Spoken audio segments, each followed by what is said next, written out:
Muy buenas tardes, tengan todos los que están con nosotros, bienvenidos a este segundo coloquio del ciclo Los desafíos contemporáneos a la libertad. En esta oportunidad pues les saluda Rocío Guijarro de Se Dice Libertad, quien en compañía y en alianza con la organización Giroscopio, que agrupa profesores venezolanos que están dentro y fuera del país, esta organización tan importante académica con la cual nos hemos unido para llevar adelante este ciclo tan importante para la reflexión y el debate de las ideas que como ciudadanos tenemos que tener presentes y claridad, porque es la única forma de apoyarnos y construir y fortalecer una sociedad de ciudadanos libres y responsables.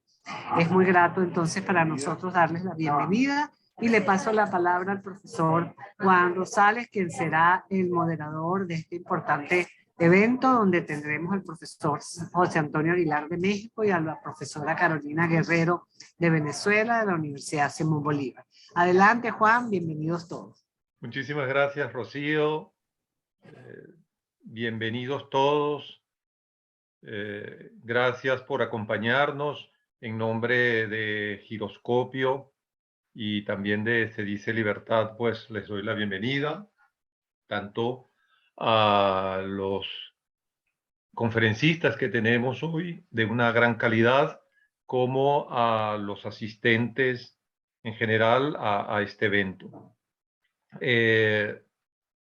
Para ser muy breve en la presentación, perdón, en la presentación y aprovechar el tiempo, presento en primer lugar a José Antonio Aguilar, quien es profesor e investigador en la División de Estudios Políticos del Centro de Investigación y Docencia Económica CIDE en México. Es doctor en Ciencia Política por la Universidad de Chicago. Y sus temas de trabajo principales son la teoría política y la historia. El doctor Aguilar disertará sobre un tema cuyo título es México y el liberalismo, regreso a la trinchera. El profesor Aguilar pues tiene 20 minutos para su exposición. Luego pues tendremos a la doctora Carolina Guerrero y al final dispondremos de 10 minutos para presentarle a los conferencistas las preguntas y las inquietudes de los asistentes. Doctor Aguilar, tiene usted pues la palabra. Muchas gracias y buenas tardes a todos. Un agradecimiento a Giroscopio y a Se Dice por la invitación a hablar hoy aquí sobre este tema. Yo quisiera empezar diciendo que el especie de tsunami que ocurrió en el 2018 todavía a muchos de nosotros nos ha dejado algo confundidos sobre qué fue exactamente lo que pasó en las elecciones presidenciales y parlamentarias de ese año en México. Con el paso del tiempo, creo que hemos podido tener claridad sobre algunas cosas, al menos. Y yo quisiera hoy hablar sobre un par de esos atisbos que son, no son conclusiones, son hipótesis de trabajo, son apenas unos cuantos destellos de claridad sobre el proceso político e ideológico que México ha experimentado en los últimos 3 años. Y quisiera empezar con una cita de un profesor, de un historiador mexicano, poco antes de las elecciones del 2018, en un blog en internet. Este profesor se llama Federico Navarrete y decía ahí lo siguiente: se refosilaba con la, cito, desesperada danza de los liberales ante la anunciada victoria de Andrés Manuel López Obrador en los comicios presidenciales. Decía Navarrete: nuestros más destacados intelectuales liberales atacan a López Obrador y pretenden amenazar, aleccionar y disuadir a sus votantes. Imaginan que repetir una y otra vez las mismas razones en un tono más y más estentorio, desplegar una vez más la misma prepotencia, regañar sin cesar al pueblo ignorante, logrará que los desobedientes regresen a su lugar y voten como deben para preservar el statu quo y confirmar la supremacía de la gente decente. Se termina la cita.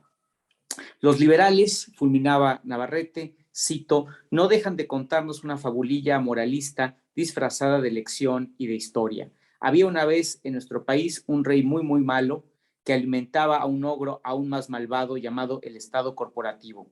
Gastaba mucho dinero, no sabía hacer las cuentas y practicaba el populismo. Es decir, engañaba al ingenuo pueblo haciéndole creer que podía prosperar por medio de artes negras. Por fortuna, hace 30 años, los paladines de la democracia y del neoliberalismo nos rescataron de ese tirano e impusieron el reinado de su verdad absoluta y su pensamiento único, librándonos para siempre de la ilusión de que podemos vivir mejor e inculcándonos a cambio las virtudes cardinales de la resignación, la paciencia, que debemos seguir practicando en este 2018. Moraleja, si no les obedecemos, nos precipitaremos de vuelta en esos tiempos tenebrosos y seremos devorados por el ogro. Cito estas líneas porque creo que dan cuenta del estado de ánimo, de la visión de un segmento importante de la izquierda intelectual mexicana que atisbaba que algo había pasado, que las elecciones que todavía no tomaban el lugar significaban un cambio ideológico muy importante. Decía Navarrete, la base de la hegemonía cultural y política de los liberales había sido precisamente el monopolio que estos han ejercido sobre el futuro. Desde hace 30 años, cuando se convencieron a muchos de que solo podía existir para México la democracia sin adjetivos y el neoliberalismo sin cortapisas. Le parecía a Navarrete evidente que, cito, nuestros liberales han perdido la sensibilidad para imaginar que existen millones de mexicanos que no comparten sus privilegios y que viven en situaciones por completo diferentes a las suyas. Ahora, esto es muy notable porque 4 años antes el clima intelectual e ideológico en el país era radicalmente distinto.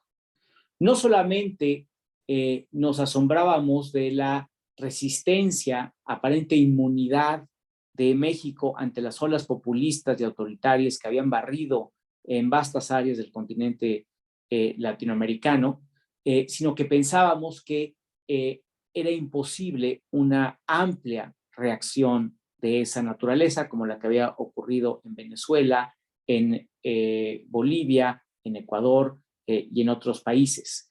Ese mismo año edité yo un libro colectivo llamado La Fronda Liberal. Ese libro convocó a 25 intelectuales públicos mexicanos, autodefinidos como liberales. Yo usé ahí la autoadscripción, la gente que se sintiera o se asumiera como liberal participó y que tuviera una voz pública. Ese libro luego se convirtió en un volumen editado por Taurus. Había ahí intelectuales de muchas persuasiones de lo que yo llamo las distintas ramas de la fronda liberal.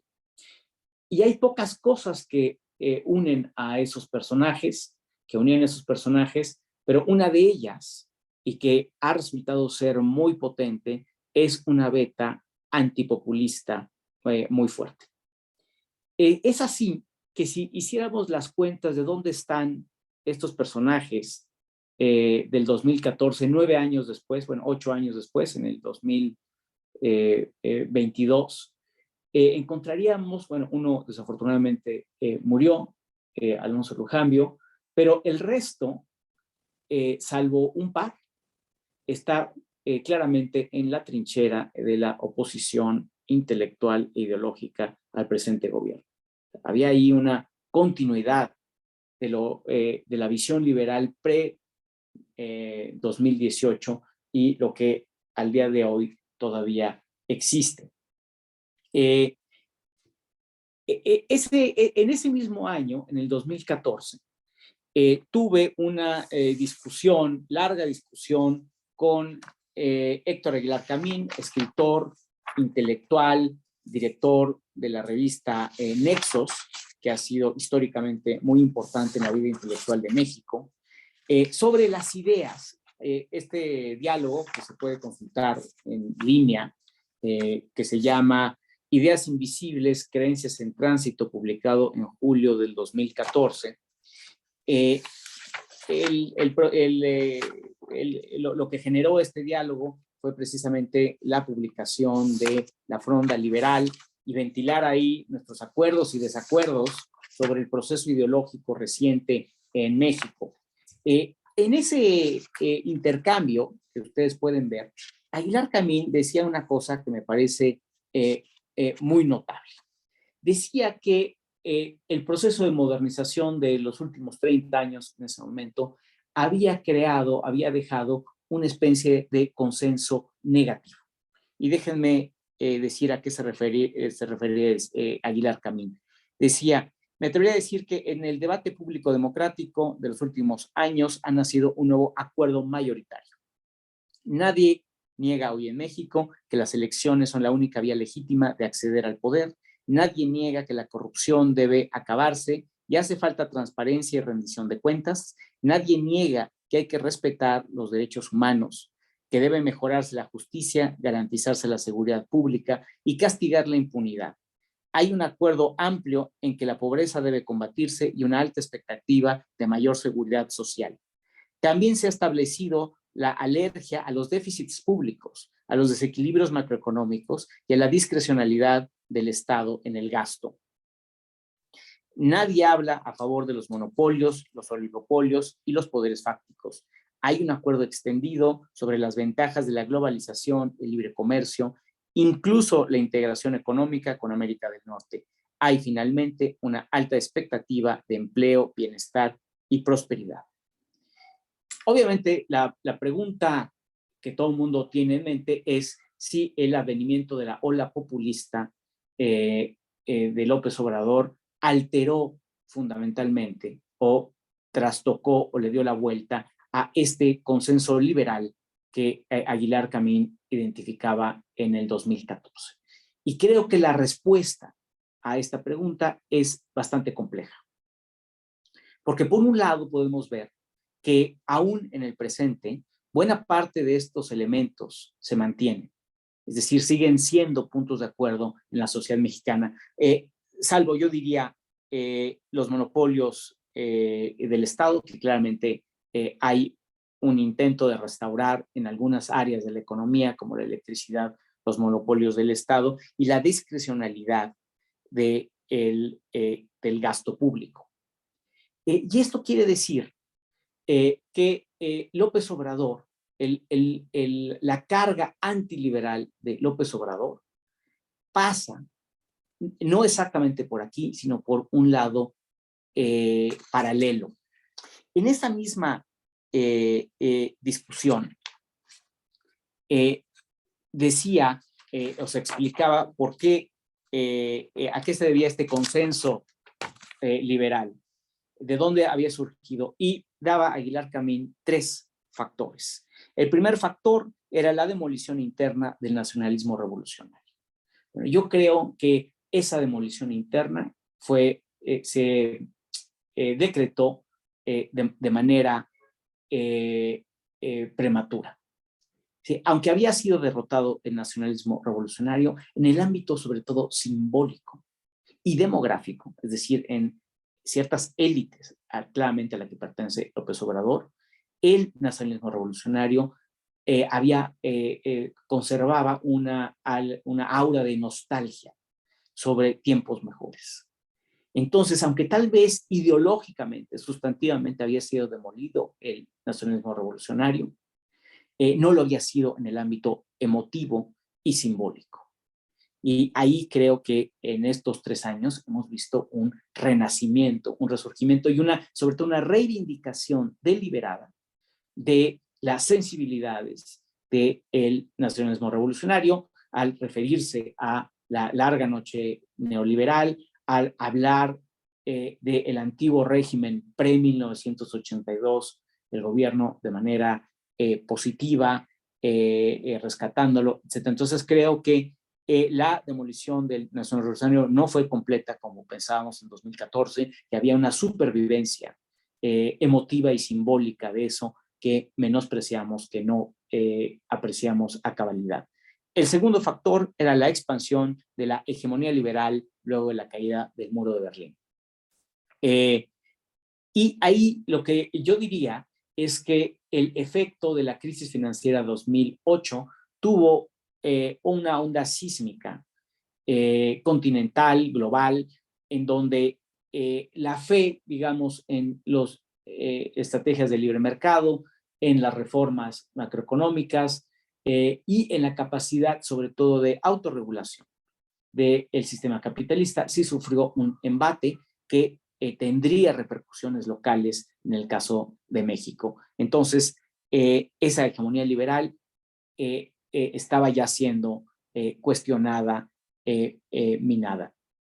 Hegemonía liberal global. Y finalmente se mencionaba la oleada de gobiernos neoliberales que ejercieron en los hechos aquella hegemonía, es decir, el pasado inmediato en México de los gobiernos desde 82 hasta el 2018.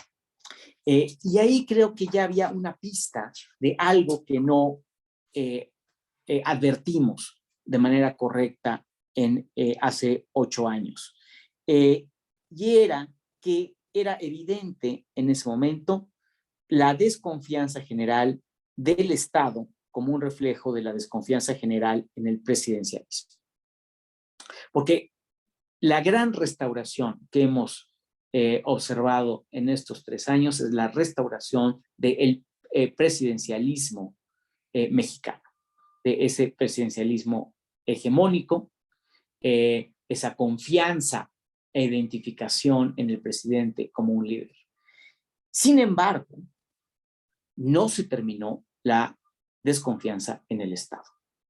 Es decir, la restauración del presidencialismo no es la restauración de la confianza estatista. Y esto se aprecia en el propio discurso oficialista. Es decir, este es un presidencialismo que descree del Estado. Y esto me parece el factor más importante y más interesante. Porque con concordancia con algunas de las líneas de consenso que mencionaba Aguilar Camín, este nuevo populismo no resultó como el populismo de los años, no ha resultado como el populismo de los años 70, nuestro populismo histórico, el de Echeverría y López Portillo, en su afán de promover y justificar desequilibrios macroeconómicos, de tolerar inflaciones desbocadas, en ignorar los equilibrios macroeconómicos. Este gobierno no solo no ha hecho eso, sino que además ha emprendido una tarea de desmantelamiento de las capacidades institucionales del Estado mexicano. Y esto lo ha hecho de manera política y estrictamente administrativa. La parte política consiste en desmantelar, desarmar el sistema de pesos y contrapesos de la incipiente democracia mexicana. Esto es, capturando, hostigando y atacando a los poderes que le pueden hacer frente, notablemente el poder judicial. El poder legislativo está semicapturado por la avalancha electoral de 2018 y sobre todo atacando y desmantelando a los organismos autónomos, constitucionales autónomos. Ahí claramente está la vocación de ejercer y centralizar el poder de manera discrecional y no sujeta a contrapesos ni a rendición de cuentas. Pero la otra parte consiste en desmantelar las estructuras del Estado mexicano que brindaban servicios elementales a la población. Estamos hablando de salud, estamos hablando de educación, escuelas de tiempo completo, guarderías. reducir el gasto en salud pública, destruir el arreglo paliatorio, pero muy importante, que existía con el Seguro Popular, que daba seguridad social de salud a los no trabajadores, a los no asalariados. Eso lo destruyó el gobierno, destruyó también las guarderías y limitó severamente el gasto en medicamentos. Esto parecería ser consistente con la desconfianza general del Estado de la sociedad mexicana, y que este gobierno entendió que las dos cosas no eran lo mismo. No era lo mismo la desconfianza al presidencialismo y la desconfianza al Estado, y se propuso capitalizar la desconfianza al Estado y potenciar y darle la vuelta a el otro factor. Es decir, el factor de la desconfianza al presidencialismo podía ser revertido, podía regresarse, restaurar el presidencialismo mexicano, pero esta vez no con un Estado pseudo benefactor o con un Estado interventor, sino con un Estado mínimo o con un Estado adelgazado. Con los escasos recursos del desmantelamiento institucional, se promovían y se financiaban, estos sí, programas clientelares de corte tradicional, como los que se han experimentado en otras latitudes, como subsidios directos y transferencias a estudiantes, jóvenes, ancianos, etc. Ahora, esto me parece muy notable en la circunstancia mexicana, porque lo que ocurre, y con esto termino porque no tengo mucho más tiempo, pero lo que había ocurrido en la experiencia mexicana, a diferencia de otras partes de América Latina, es que México tiene una herencia liberal política muy vigorosa. Contra lo que pasa en otros países de América Latina, en donde cuando uno habla de liberalismo, básicamente uno está hablando de economía de libre mercado, en el mejor de los casos, o de pinochetismo en el peor, sin unos pilares políticos liberales que acompañen y que apuntalen una economía de mercado. En México el componente político del liberalismo siempre ha sido muy importante. Y es precisamente contra el liberalismo político que este gobierno se ha lanzado con todo, ¿no? Claramente hay desacuerdos económicos muy importantes, pero es la parte política contra lo que este gobierno del liberalismo político, contra lo que este gobierno se ha declarado en contra. Y lo ha hecho, además, recuperando uno de las apropiaciones históricas y simbólicas del antiguo régimen priista mexicano, y era que el régimen del PRI se asumía como un heredero del liberalismo del siglo XIX. Esa es la tesis de la continuidad del liberalismo desarrollada por el gran ideólogo de mitad del siglo XX del PRI, Jesús Reyes Heroles. Bueno, López Obrador ha recuperado eso. Se ha dicho que él es un liberal y sus adversarios, o sea, los liberales, son conservadores. Porque esa es otra pista de reconexión simbólica e ideológica con el antiguo régimen. Pero la realidad es que el liberalismo político es el gran enemigo de este gobierno. Y lo que ha hecho es que ha acercado a México a otras experiencias latinoamericanas en donde el liberalismo económico está divorciado o es abrazado del liberalismo político. Y no es por eso extraño que los liberales mexicanos hayan cerrado filas prácticamente de manera unánime toda esa fronda liberal, a pesar de los socialdemócratas, los modernizadores, los libertarios, en general han cerrado filas en contra de este gobierno porque han identificado correctamente que su gen y su naturaleza esencial es el antiliberalismo, a pesar de que tenga déficits fiscales más o menos controlados, lo cual también está desbocando, también lo mismo con la inflación, porque al final de cuentas, una estructura autoritaria política va a acabar dando al traste a una economía de mercado funcional, vigorosa, y eso lo estamos viendo en tiempo real cómo se está desplegando. Estas son las razones, en términos muy amplios, de por qué el liberalismo mexicano está otra vez en la trinchera. Tuvo un momento, me parece que ahora estamos viendo bastante fugaz y corto, de hegemonía en el final del siglo XX, principios del siglo XXI, ¿no? Pero ahora claramente está otra vez en la trinchera y es una doctrina, es una persuasión de combate a quienes controlan el gobierno en México. Muchas gracias.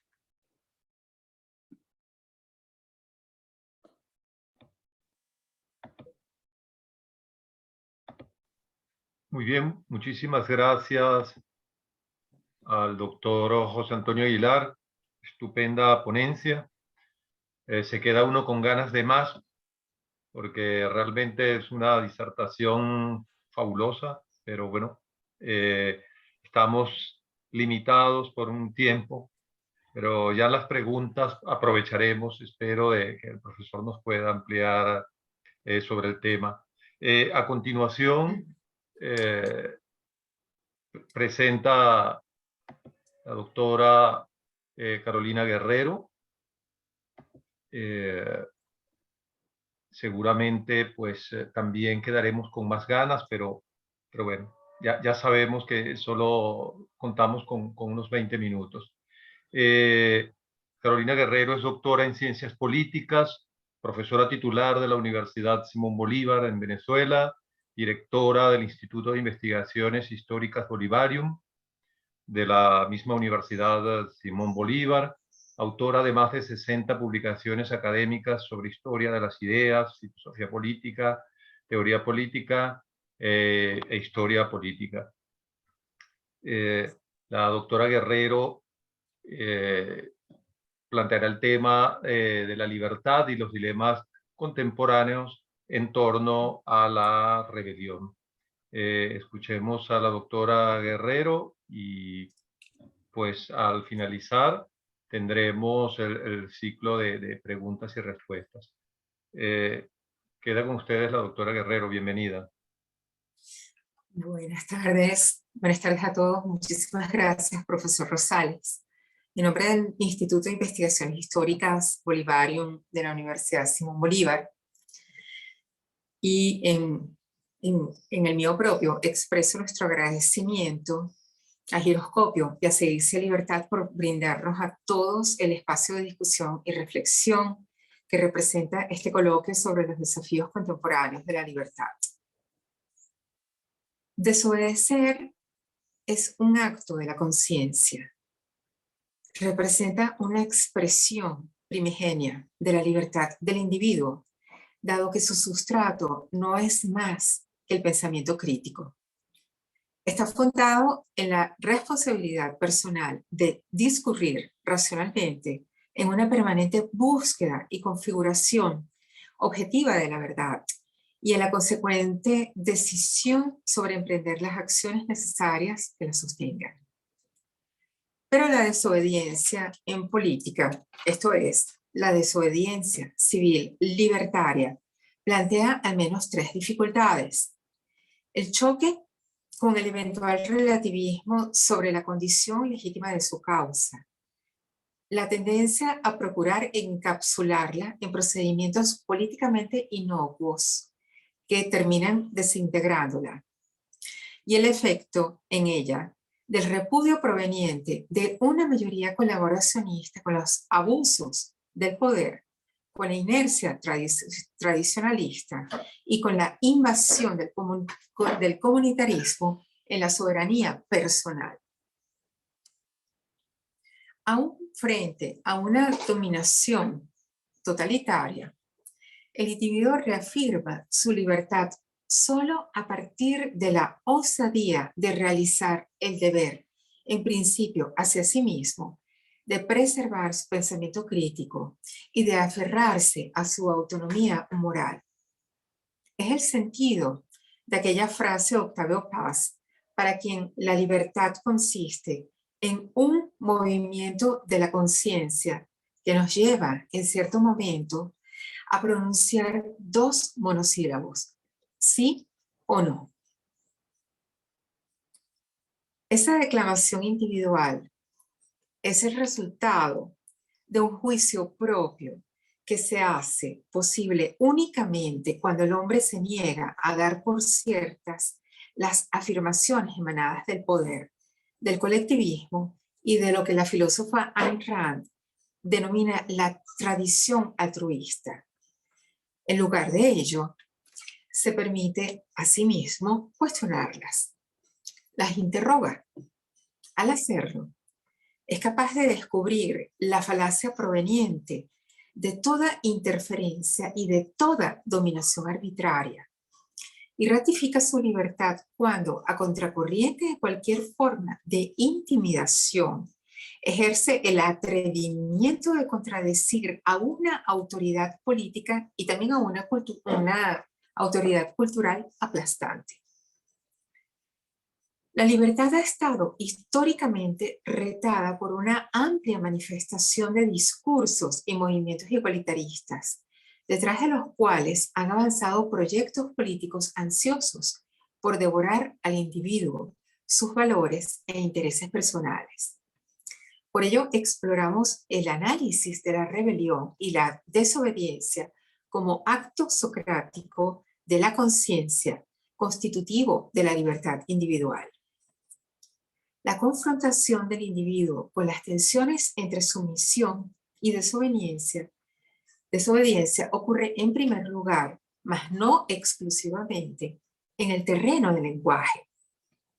En la introducción de su libro, La virtud del egoísmo, que compila ensayos propios y de terceros, Ayn Rand demostró cómo el uso político del lenguaje ha dado lugar a una devastadora tergiversación intelectual que es responsable, más que cualquier otro factor, de la paralización del desarrollo moral de la humanidad.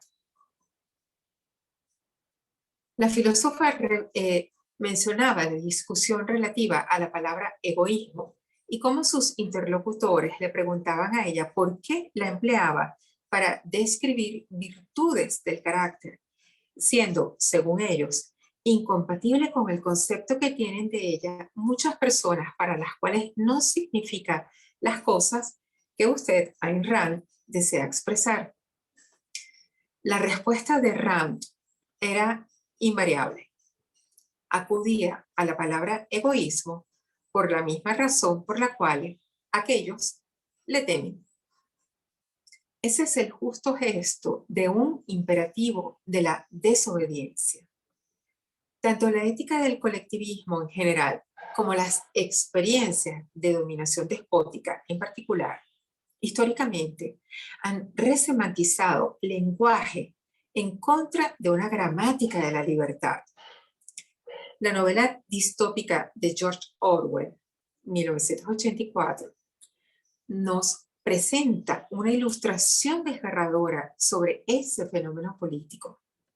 Ante ese escenario, el individuo dispone de la facticidad de elegir entre libertad y servidumbre, siendo la neutralidad la única alternativa imposible.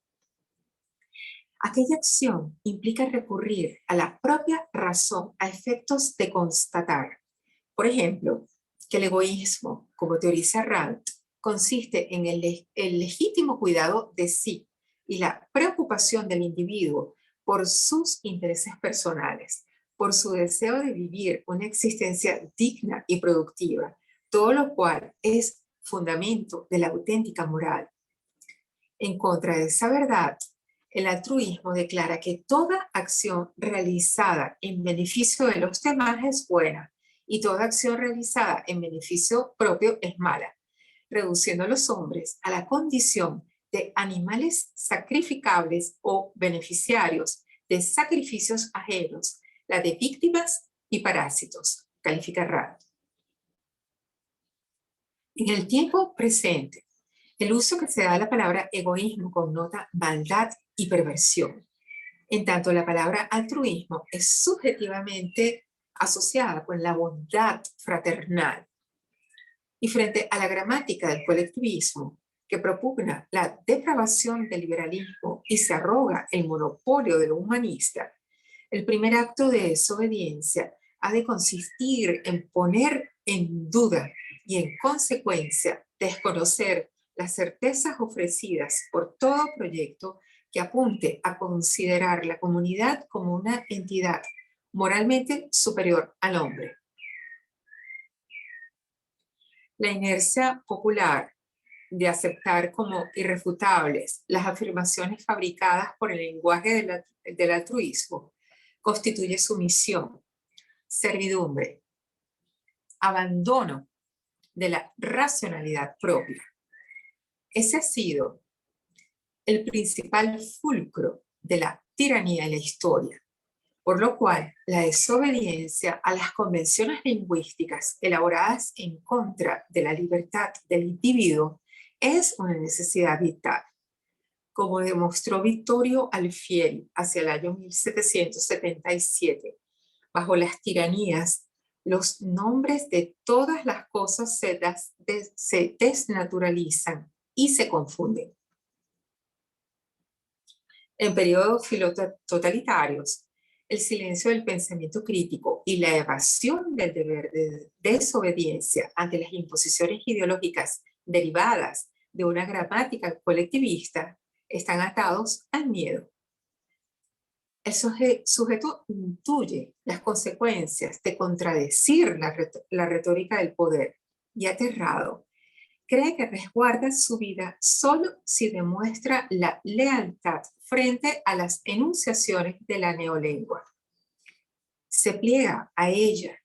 En esa línea, Václav Havel ilustró la falsificación del lenguaje que se extiende en contra de la libertad de lo que él definió como posttotalitarismo. Cito: al poder de la burocracia se le llama poder del pueblo. A la clase obrera se le esclaviza en nombre de la clase obrera. La humillación total del hombre se contrabandea como su definitiva liberación. Al aislamiento de las informaciones se le llama divulgación. A la manipulación autoritaria se le llama control público del poder y a la arbitrariedad, aplicación del ordenamiento jurídico. A la asfixia en la cultura se la llama desarrollo. A la práctica cada vez más difundida de la política imperialista se la difunde como la forma más alta de la libertad. A la farsa electoral como la forma más alta de democracia. A la prohibición de un pensamiento independiente como la concepción más científica del mundo. A la ocupación como ayuda fraterna. Fin de la cita. Esto además está vinculado con lo que el profesor José Antonio Aguilar nos acaba de mostrar sobre el manejo del lenguaje bajo la circunstancia política que atraviesa en este momento México.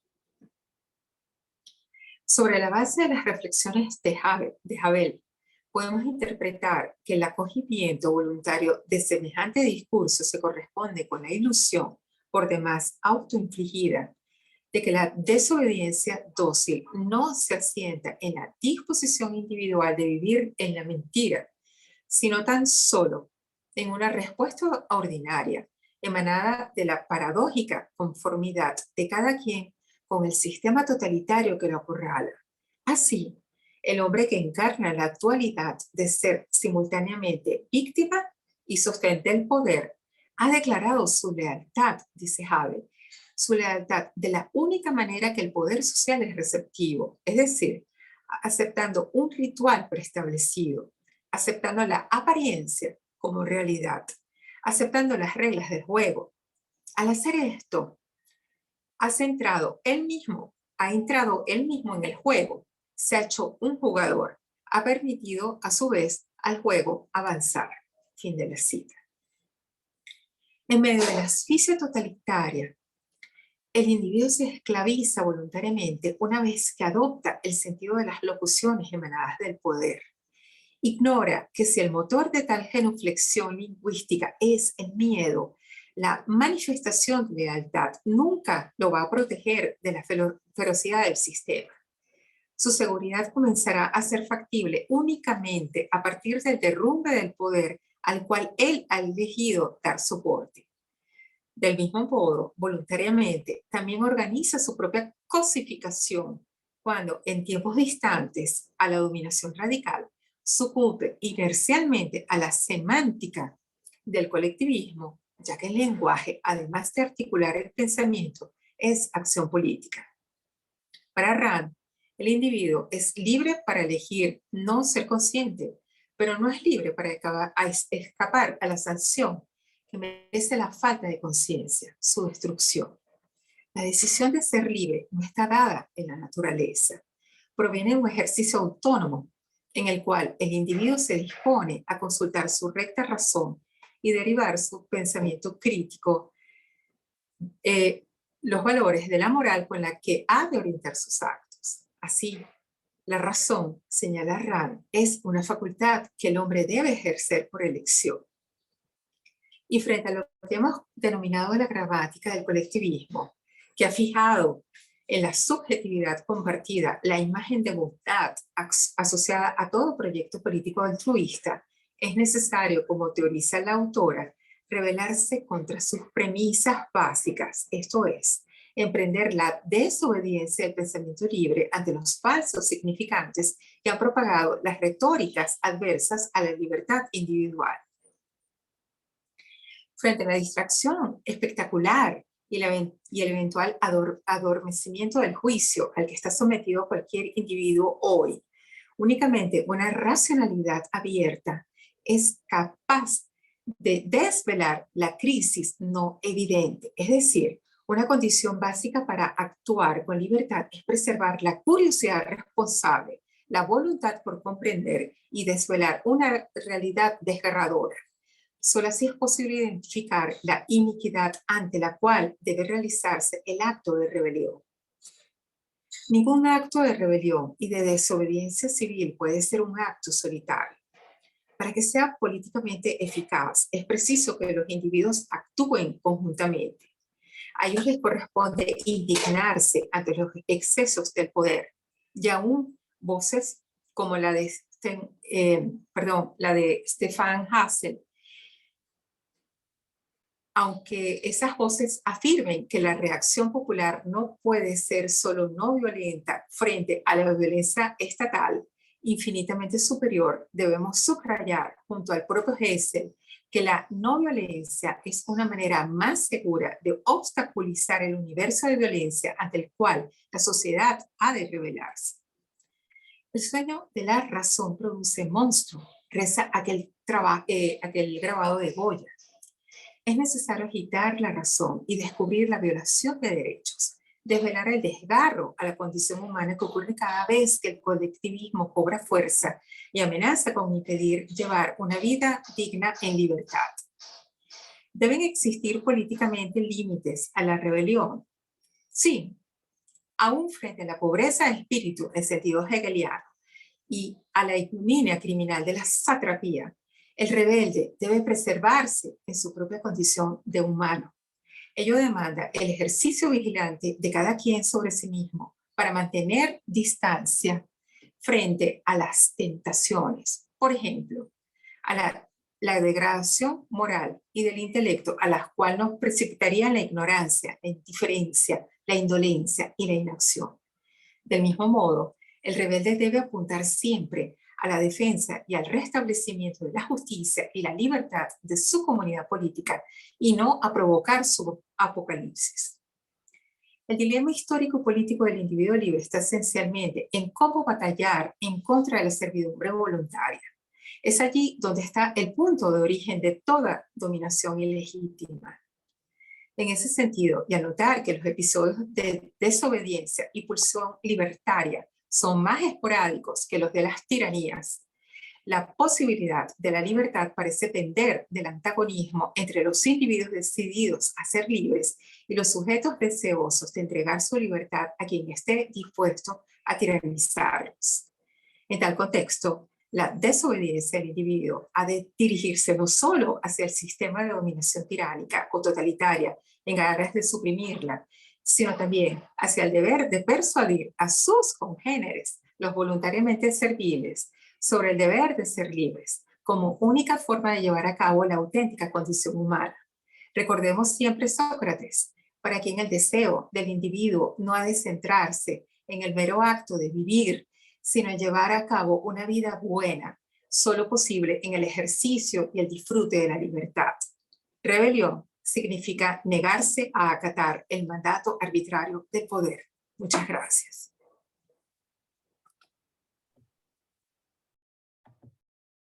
Gracias a la profesora Carolina Guerrero, estupenda exposición. Nos quedamos cortos también, pero bueno, no se puede hacer más. Ahora pues les voy a plantear las preguntas que dirige el público. Una de ellas está dirigida al profesor Aguilar, del profesor Omar Astorga, y dice así: estimado profesor Aguilar, parafraseando a Vargas Llosa, ¿se podría decir que ahora, con López Obrador, se llegó a la dictadura imperfecta, débil, a fin de cuentas? Bueno, gracias. Yo creo que lo que estamos experimentando en México es una regresión autoritaria. Estamos en un proceso de transición al autoritarismo que todavía no concluye, pero que está avanzado. Si adoptamos una definición dicotómica de la democracia, pensando en la democracia, como diría Adam Jaworski, un sistema en donde los partidos pierden elecciones, yo diría que todavía persiste, todavía no ha desaparecido la democracia, pero está claramente en riesgo. Entonces, en ese sentido, no es una dictadura, es un régimen democrático en proceso de autocratización, en donde hay un riesgo muy alto de que ese proceso de autocratización termine con la desaparición de la democracia entendida como un régimen en donde los partidos pierden elecciones. Muchas gracias, profesor. Para la profesora Carolina Guerrero, también de nuestro querido colega, profesor Astorga, estimada profesora Guerrero, ¿se podría efectivamente justificar que la servidumbre es fruto de la elección? Muchas gracias, profesora Astorga. Bueno, justificar, quizás explicar. Sí, la servidumbre es un efecto de una elección individual y es curioso como el individuo es capaz de ejercer su libertad para algo que por naturaleza debería no poder hacer, que es renunciar precisamente a ella. En ese sentido diría que sí, se explica la opción autónoma, individual, de sucumbir a la servidumbre voluntaria, aun cuando eso no pueda hacerla justificable, ¿no? No pueda hacerla en ningún caso legítima, ni siquiera porque sea una decisión individual. Muchas gracias. Gracias, profesora. También para la profesora Guerrero, otra pregunta que tiene esta introducción.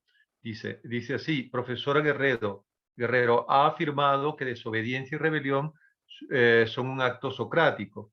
Sin embargo, Sócrates ni desobedeció ni se rebeló. Como ciudadano de la polis, prefirió ser víctima de una injusticia antes de dejar de ser ciudadano ateniense.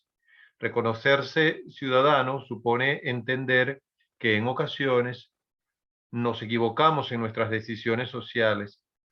¿No será que la desobediencia y la rebelión son una condición ideal de nuestra libertad, pero no un reconocimiento de que podemos de manera individual estar guiados por heurísticas y sesgos que nos llevan al error, incluso al error de desobedecer y rebelarnos por el solo hecho de tener ese derecho? Muchísimas gracias. Bueno, en efecto, no hay rebelión en Sócrates, pero yo sí veo desobediencia. ¿Por qué? Porque a Sócrates se le plantea huir de la ley y se lo dice a sus amigos, ¿no? Están en la apología de Sócrates ante esa insistencia de los amigos que le piden: oye, Sócrates, no veas la cicuta, no te sometas a la condena a muerte, huye.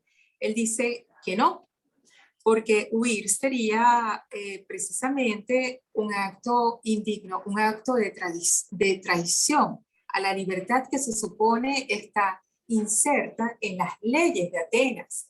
Por tanto, en ese momento, acatar esa condena no deja de ser una forma de desobediencia en el momento en el cual el propio Sócrates se niega a pedirle indulgencia a los jueces. Él no quiere favor, él quiere la aplicación de la justicia. Y en ese momento en el cual, en su alegato, en su defensa a sí mismo, denuncia la iniquidad del poder y la forma como los jueces están traicionando la justicia de las leyes de la Atenas libre, pues en ese momento es que está ejerciendo la desobediencia. Desobedecer no nos conduce automáticamente a la autoliberación de la injusticia que pende sobre nosotros. Pero en el acto de reafirmarnos en nuestra propia dignidad, allí sí hay una desobediencia. Gracias. Muchas gracias, profesora. Para el doctor José Antonio Aguilar, me llega la siguiente pregunta, o sí, va por allí como una pregunta. ¿Cómo hacen frente o manejan los liberales en México el uso de la acusación de neoliberal? Que, bueno, los sectores de la izquierda y autodenominados progresistas siempre utilizan como arma arrojadiza, digámoslo así, que convierte en general a los liberales en una especie de monstruo insaciable, de depredador. ¿Cómo se manejan estas acusaciones de neoliberalismo? ¿Y cómo se puede explicar ese término que, bueno, que se convirtió en un término maná, digámoslo así? Sí, a ver, yo creo que hasta antes de la crisis del 2008, que ya existía el neoliberalismo, por supuesto, fuera de su uso muy restringido, muy acotado, serio, para referirse ya sea o a la vertiente libertaria, que además se autoescribieron como neoliberales, y probablemente a las reformas de mercado estructurales inspiradas en el consenso de Washington. Fuera de eso, en donde el uso tiene sentido, no es arbitrario, no es propaganda, creo que uno podía descartar neoliberalismo como término de batalla, cargado, etcétera, y no tomarse muy en serio. Yeah. Creo que después de 2018 adquirió este término una respetabilidad en donde gente más o menos seria lo utiliza. Ahora, sigo pensando que es en el discurso público, fuera de estas áreas que acabo de mencionar, me parece que es un término de combate, de denostación, muy parecido a como era comunista en la Guerra Fría, ¿no? Sirve para acusar o denostar a todas las personas que piensan cosas que a nosotros no nos gustan. Y yo creo que la estrategia frente a eso es no ceder el terreno y decir, no sé muy bien de qué estás hablando. Este es un término cargado que no significa gran cosa, y no comprar el paquete. Creo que eso es lo que muchos de nosotros hemos hecho al tiempo de evidenciar la historia misma, ¿no? Ahora, hay una serie de académicos que han hecho historias mínimas del neoliberalismo, etcétera, en donde, desde el punto de vista epistemológico, han adoptado definiciones expansivas y falaces, en donde no hay manera de falsar la existencia del neoliberalismo. No, está hecho de tal manera que son peticiones de principio y todos pueden ser neoliberales. Me parece que esa es una una muy lamentable, desde el punto de vista estrictamente epistemológico, una muy lamentable corriente, y desde el punto de vista del combate público, pues es finalmente no aceptar ese tipo de términos, a pesar de que son muy populares, ¿no? Muy bien, muchas gracias. Para la profesora Carolina Guerrero,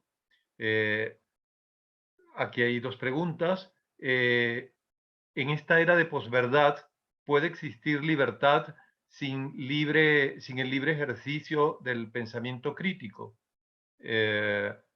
Escribe María Antonia de la Parte, Caracas, escribe por aquí. Y hay otro por aquí de Nelson Quintero que pregunta, profesora Guerrero, ¿es la servidumbre voluntaria? Bueno, muchas gracias. Sí, no es posible ser libre si no estamos abriéndonos permanentemente hacia la duda razonable.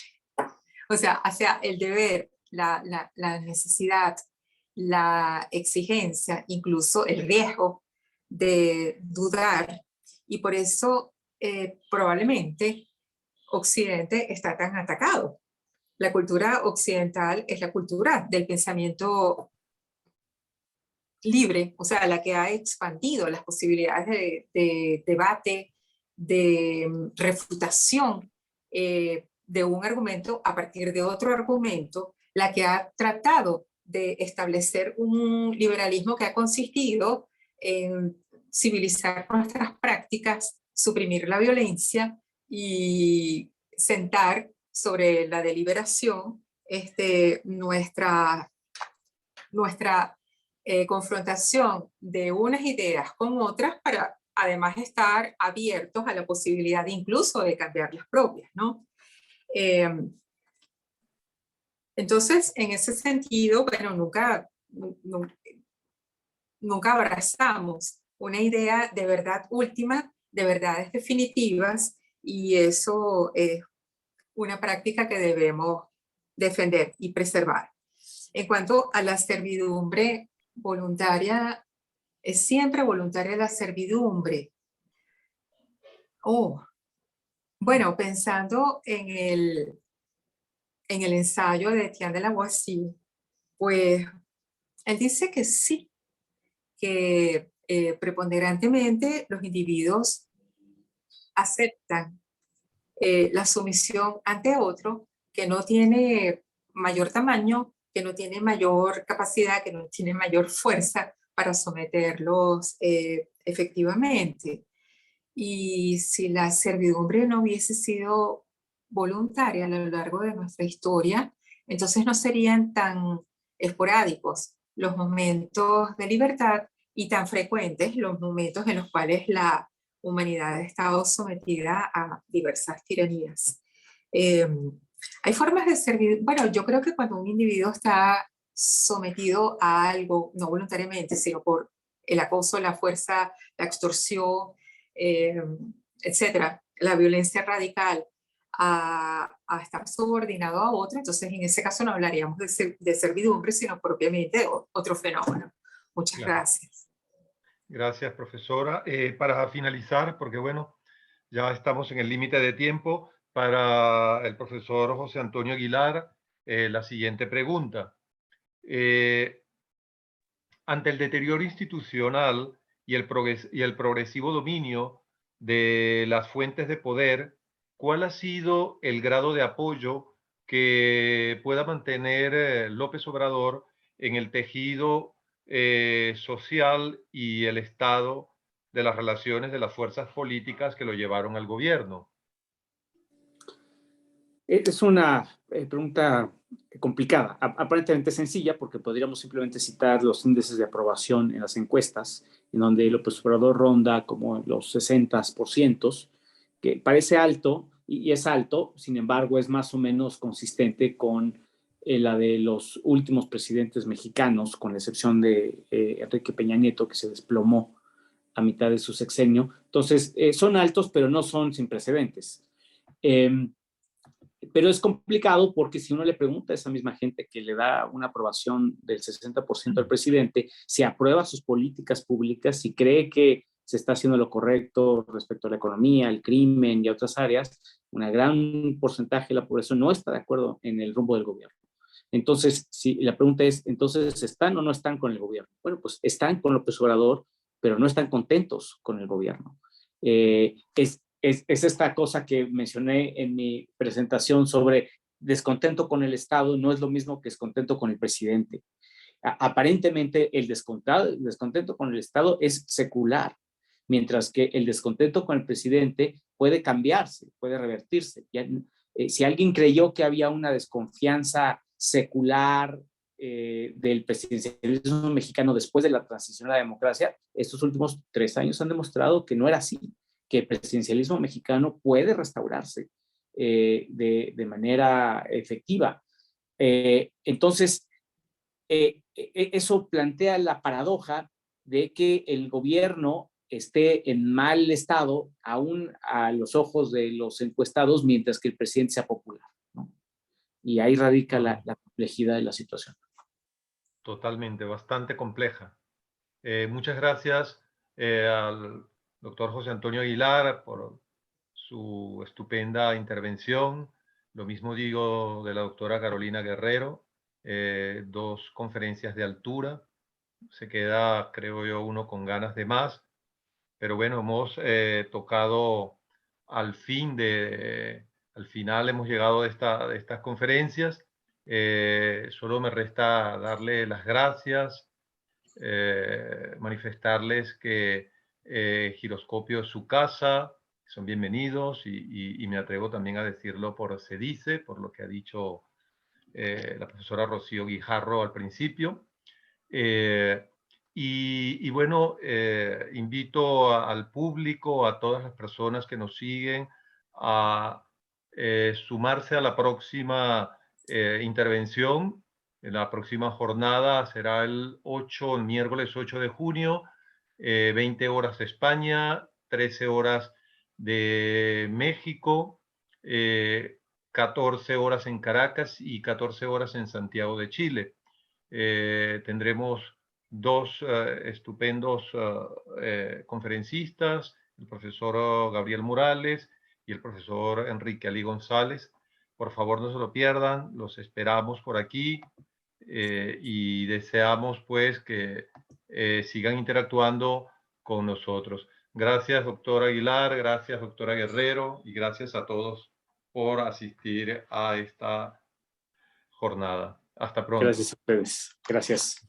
Gracias, muchas gracias. Hasta luego. Hasta luego. Luego.